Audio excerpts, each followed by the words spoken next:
Joining me is Dr. Bijal Shah, an oncologist at Moffitt Cancer Center. Dr. Shah, thank you for joining us. Thank you. And for those of us who could not be here today, what are some key highlights from your presentation? I think the most important takeaway is what we've achieved. We went from an expectation of around maybe 5% long-term survival for relapsed B-ALL in the chemotherapy era to around 10 to 20% in the Blina and INO era. And now with longer-term follow-up, we can talk about 40 to 50% survival for relapsed refractory B-ALL with the introduction of CAR-T. This is a sea change. Overestimate or underestimate the impact that this has had. We're extending patients' lives. We still have work to do, but I'm thrilled to have been a part of this wild roller coaster of treating B-cell ALL. We've got things coming in T-cell ALL now. We've got new developments coming with MPALs and other types of leukemias, but boy, this is one where you can kind of sit down and just sort of say, okay, we did something important here. It's exciting. Incredible insights. And what has changed in how we manage CRS and neurotoxicity, and what are the challenges that remain? I'm going to reframe the CRS and neurotoxicity. And the way I'm going to reframe it is this. We have two goals.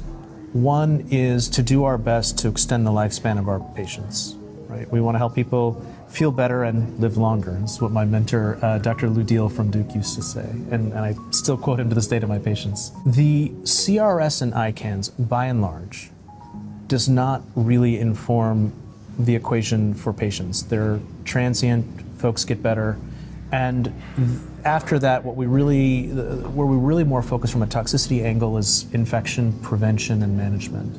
So then, why do we spend so much time talking about CRS and ICANS? Because it's a hospital problem. We're not going to meaningfully be able to get CAR T-cell therapy into all the places where we need CAR T-cell therapy as long as we're battling these acute toxicities in ways that require hospitalization, and I think that that's the challenge. Now, what are we doing at our center? I think one is more aggressively intervening on cytokine release syndrome, which tends to predate the ICANS, with steroids, with anti-cytokine therapy like tocilizumab. I think those are tools that we can implement very easily. For the ICANS piece, it's a harder equation. It is more resistant to tocilizumab, perhaps because it doesn't cross the blood-brain barrier. There may be other features here that are informing that, but tocilizumab is not a meaningful therapy for ICANS. That leaves us with steroids, and in ALL, started exploring the role of emapalumab and anti-interferon gamma therapy for managing steroid-resistant ICANS off-label for now. This is a place where we hope to learn and grow. But there are other approaches, anakinra, which is anti-interleukin-1. You're going to continue to see the story being told of how do we optimally address the ICANS. Asterisk that I want to put on the toxicity piece. I know we're spending a little bit of time talking about it, but it is important.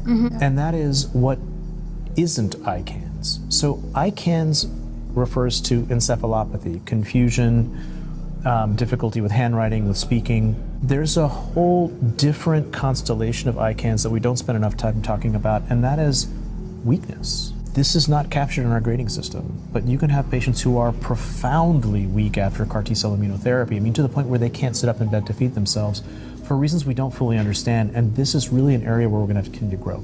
Thank you, Dr. Shah, for reflecting so much in detail about the toxicities and the adverse effects. And Dr. Shah, how do we make sure advances like these go beyond major academic centers and reach the underserved communities? I'm really glad you asked that question, and I should say it's something that we're all trying to actively. I'm going to start very simple. If we're talking about someone coming from an underserved community, how are they going to get back and forth to our center? I'm going to start with the very simple basics. They're being seen, whether it's in a free medical clinic or, again, in a center where they can be seen. How do they get from there to the major academic center to receive the therapy? And the answer is I don't know, right? We can't just sort of say here's a gas card or here's lodging assistance because that's an inducement. We can't do that. There are laws against that. So how do we appropriately support those patients through Blood Cancer United, through the LLS, Lymphoma Research Foundation, sorry. How do we create that platform for patients to be supported on day one of their cancer journey? Number two, how do we create for these major academic centers that can do something that, like I said, many centers can't do as easily? How do we create a framework within our institutions to support those patients? So again, we can talk about any number of approaches for, making it so, to step back a little bit, creating a platform so that cancer centers don't have to worry about going broke doing it. We have done that at Moffitt between our charity care programs, between working with the state to actually get enrolled on all the Medicaid programs within the state. And I could go on, but we have to continue to build out that framework so that no one who's in that community clinic thinks twice about even submitting the referral. Oh, Moffitt's a major academic center, they won't take it. And this is not a local problem. This is a nationwide problem. We have to break down those barriers so that patients who are really coming from disadvantaged settings have the ability to receive these therapies. And then the third part, you already heard me talk about toxicity. If we can resolve the toxicity piece, then we're going to get this into more patients more easily. Community hospitals may be able to start taking up this mantle again, but it's going to be a stepwise process. Absolutely. And Dr. Shah, looking ahead 5 years from now, what do you hope will be different in this field? I'll tell you what we're working on, which is integrating CAR T-cell therapy much earlier.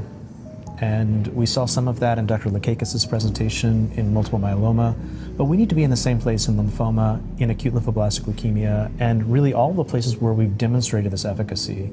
I think if we can integrate CAR very early, we take advantage of several things. Lower tumor burden, better T cells, better outcomes, we hope. We got to prove that. And it sort of shifts the whole conversation. We're not talking about a relapsed refractory therapy. We're talking about using CAR T-cell, using our own T-cells, superpowered T-cells, to cure cancer. It's pretty cool.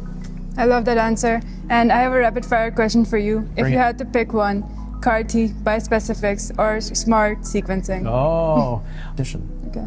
You know, when during the question and answer setting, I was talking a little bit about how healthy T cells can mediate part of what we're seeing in the context of CAR T, right? We're not just infusing T cells. Only about 65% of those are actively CAR transduced T cells. The rest are just activated T cells.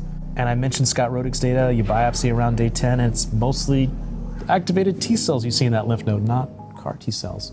So what if you used a bispecific and you didn't wait until they were refractory to the bispecific?